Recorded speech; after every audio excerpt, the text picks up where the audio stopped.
Dad surprised me with an international trip for my 18th Bday, but my jealous stepmom and stepsister burned my passport a day before to not let me go. Now, my dad is upset and did this to them. So, here's the deal. My name's Imantas, and for my 18th birthday, my dad planned this epic surprise, an international trip to Italy. I've been dreaming about visiting Italy for as long as I can remember. The food, the culture, the history, everything about it fascinates me. My dad, Algirdas, is pretty awesome, always supportive, and knows exactly what I need. But there's a catch.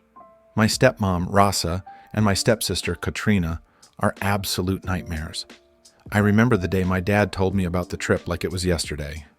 We were sitting in the kitchen, and he had this big, goofy grin on his face. He handed me an envelope and said, "Happy early birthday, son." I tore it open and saw the tickets and itinerary. I was over the moon.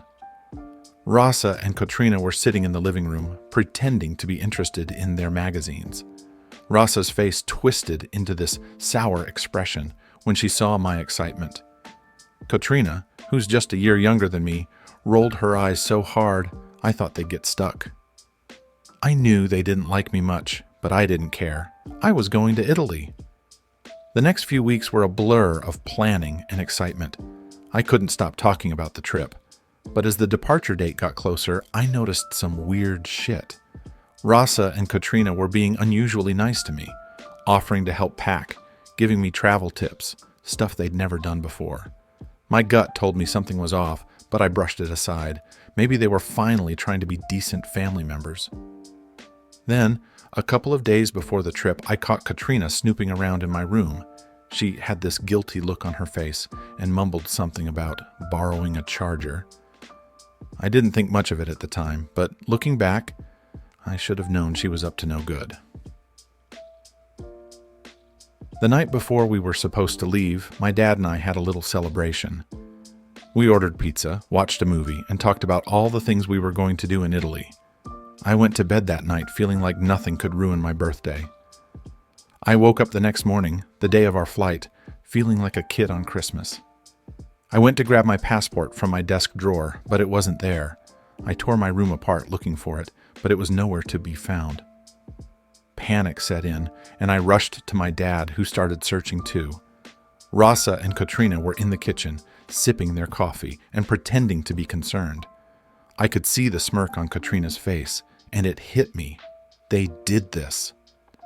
"Where's my passport?" I demanded, my voice shaking with anger. Katrina shrugged. "How would I know? Maybe you lost it." I was about to lose my shit when my dad walked in. He saw the look on my face and turned to them.